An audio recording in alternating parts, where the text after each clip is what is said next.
Ladies and gentlemen, I welcome you back.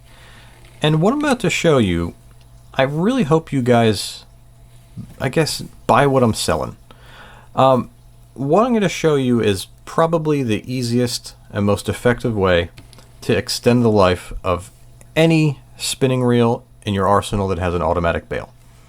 And when I say automatic bail, for those of you who don't know, it's a feature on the vast majority of spinning reels that when you make a cast and you're about to start your retrieve, all you do is turn the handle and the bail automatically snaps closed. Now, this isn't really going to apply to manual bails. Usually the larger saltwater reels are all manual bails, but the vast majority of 500 to 4 or 5 or even 6,000 size spinning reels have that automatic bail feature. And I ask you to buy into what I'm selling because in the past I have brought this up on some of the bigger internet phishing message boards. And I was actually kind of surprised at the pushback and the disbelief in what I'm going to show you.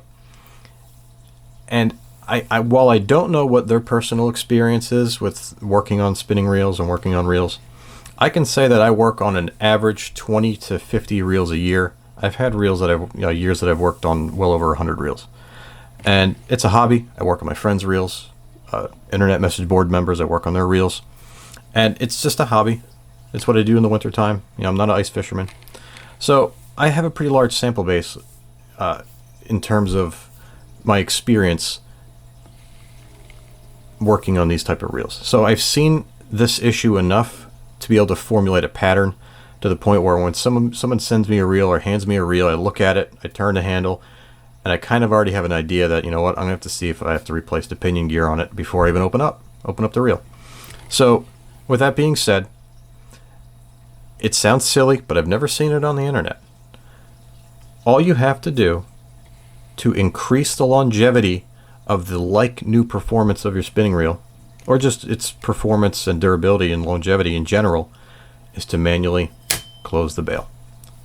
Do not turn the handle, close the bail. People that fish braid have over the years become accustomed to manually closing the bail. Simply put, because any slackline loops that go over the reel caused by that bail snapping shut real hard and not putting, pre-tensioning the line will result in a wind knot. What nobody ever really tells you is how much pressure and how much stress that puts on the pinion and the main gear. So that's what I'm going to show you today. And I hope you take the time, watch the entire video. And if you do like it, hit the like button. If you haven't subscribed already, subscribe. And most importantly, if you have any fishing buddies, share this with them. Let them know, clue them on it. Because the last thing you want is to have one of your fishing buddies' reel go down and then he can't go out fishing with you. Plain and simple. And this is an excellent way that doesn't require any tools to extend the longevity of your reel. With that being said, let's get the party started. I'm going to do some up-close work, and I'll be right back. Alright, and just to give you an idea for everybody to let you know where we're at on this, we're going to go up inside, and we're going to be focusing on how the pinion and main gear interact. So everybody knows this is the rotor that spins. This is your main gear. And that little coppery colored, brassy colored piece is your pinion. This is your rotor. The rotor spins and it is bolted directly to the pinion. In order to trip the bail, most reels have what's called a trip ramp, a trip lever. Sometimes it's hidden underneath. Sometimes you'll see a little wire, kind of like a little L-shaped wire coming out of the bottom here. Sometimes it's hidden here. Sometimes there's actually a physical part that pushes on the back of the line roller to trip. It doesn't matter. Any spinning reel that has some sort of mechanism that requires the rotor or involves the rotor turning to trip can benefit from manually flipping the bail back. So what I'm going to do, I'm going to get a little bit tighter, and what we're going to focus on is the pinion and main gear interaction. Main gear is the silver, pinion is the brass. So I'm going to open up the bail. Sorry if I blocked that. And right now the trip is about to engage. So what I want to do is I want to mark the main gear right where it interacts with the pinion. So right about there. Is that good enough for you? Can you see that? Alright. Now I'm going to close the bail and give it a little turn, and then I'm going to open it again. So now it's past that trip ramp. I'm going to go back again, and I'm going to mark the main gear. Same spot. And what you're going to see through me marking it, you're going to see the pinion. And you can see the same spot on the pinion is impacting the main gear at a different spot. Close it, past the trip ramp, opening it again, going all the way around again. You can see right here on the pinion, you can see that black Sharpie mark right there, and guess what? Same spot. Round and round and round we go, where she stops. We'll go over here, mark the main gear, the pinion's still there. Are you noticing the pattern here? Alright, so what I'm going to do is I'm going to open up the bail. I'm going to turn the rotor until it reaches that bail trip. And now what I'm going to do is I'm going to mark the main gear where it impacts the pinion. And if you look closely at the pinion, you can see it's already been marked. I'll make doubly certain that we got a good mark there. Might be a little tricky to see. I'm trying.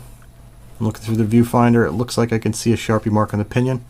But what we're now going to do is we're going to trip the bail and then reopen it and then bring her around again. Boom. Right there. Main gear, pinion. You see how it's lined up? That same tooth on the pinion is being used by a different tooth on the main gear to trip that bail. Do the same thing again. Close the bail, reopen it past the trip ramp point or trip point, bring it back around again, and what do we have here? Same tooth on the pinion. I can do this over and over again. And because of the way the ratio works, you may not exactly have the same spot on the main gear, but you're guaranteed to have it impact the same spot on the pinion. And if it's not perfectly clear, you see that black mark on the pinion? That's the same tooth that's bearing the brunt of the force required to trip that bail. Now, you might be asking yourself, well, how does that make my reel feel geary the entire time I'm reeling it in? Well, what happens when you do any form of damage to that pinion gear? As you reel, that damaged tooth on that pinion is now causing more wear along the main gear. So that one little point of damage, or that one little point of excessive wear, deformation from the constant impact of you cranking that handle to trip that bail, is now going to go ahead and cause wear every time it makes that revolution and then touches the main gear. And since the main gear teeth don't always contact the pinion in the same spot, you're going to see more excessive wear throughout the main gear. So that is exactly how closing the bail with the handle causes excessive wear and damage to your reel. And if you're anything like me, and every single fisherman I've ever met in my entire life, you make more casts in an outing than fish you catch. So every single cast, every single time you crank that handle to turn that or to trip that bail, you're essentially doing more damage to the reel than what the fish is doing. When you ram a hook set on 50-pound braid on a spinning reel on that bass that's deep into cover, you're not doing any damage to the main gear. You're not doing anything. There's no impact at all to the pinion in the main gear, because it's all being absorbed by the anti-reverse clutch that's buried underneath the rotor.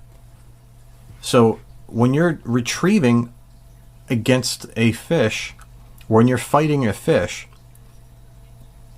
most of us are, if you're fighting the fish properly, you're not necessarily winching that fish in. You're lifting with the rod, gaining line, and then reeling down and repeat. So you're really not reeling against heavy pressure. Now the saltwater guys and some fish, when you're fishing in current, you kind of do have to do a little bit of winching. And the bass tournament guys are trying to get that fish in as quickly as possible so they don't throw the hook. I get that. But when it comes to 99.9% of us that have smaller spinning reels, whether you're a trout guy in a river throwing power bait or mealworms to jerk baits and whatnot, you can dramatically increase the service life of your reel if you manually close the bail. Alright guys, I really hope I explained that clear enough. And I hope I explained it clear enough so that you'll buy what I'm trying to sell you on this. It's a way that you can dramatically increase the new performance of your reel and the longevity of a reel. And you know what? Even if you don't buy into the fact that, turning the handle to close a bail damages your reel, I mean, what about if you're fishing braid and you make a big cast and you just shot a blob of braid off the spool? I mean, how many times have you put a fresh spool braid on, you're fishing all afternoon, it's going fine, you make that one big cast with the spook or whatever you're throwing, and like a big blob of braid just shoots through your guys and you're like, ugh, and you got to cut off 30 feet of line. Manually closing the bail will virtually eliminate that problem altogether, unless you're fishing like pencil poppers or slack line presentations where you're actually reeling in slack line and you're not maintaining tension. But 90% of the time it'll alleviate the wind knot problem, or what I call the wind knot problem. And it even helps with reels that don't stack braid very well. Some reels you'll even have a little gap towards the top of the spool. Those reels are pretty sensitive in terms of how you have to manage your line tension, and any loose coils will just shoot that blob of braid through your guides. And even your fluorocarbons and your stiff monos, manually closing the bail, feathering that tension on before you start to retrieve, will definitely help eliminate headaches. And that's what it's all about. That's what I'm trying to do. I'm trying to help you guys. And I personally believe that the manual closing of the bail will give you a much longer service life on your reels. And the last thing, like for the younger guys out there, you go fishing, you break a reel. How long is it going to take you to get a new reel? I mean, if you're buying a $20, $30, $40 reel, when and how are you getting the funds to buy this new replacement gear? If you're not familiar with working on your reels, you don't want to be opening up your reel all the time. I'm very familiar with my gear, and I don't want to be opening up my reels repeatedly because that adds wear and tear. So I really hope that helped. I really, really hope you guys share this with your friends. Anybody who's using a spinning reel, any of your fishing buddies, share this with them. That way they get an idea as well. And if you like this video, hit the like button. If you haven't already, subscribe, and again, share this. Share this on your Facebook, whatever your Facebook page is. If you're a member of a Facebook group, a fishing group, share it out. I'm putting myself out there. I mean, I brought this up a couple of years ago on an internet fishing board, and nobody really paid attention to it.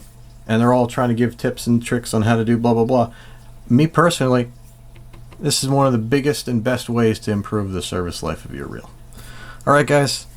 As always, I appreciate the time you spend here. I know your time is valuable. Thank you very much. I'll see you soon.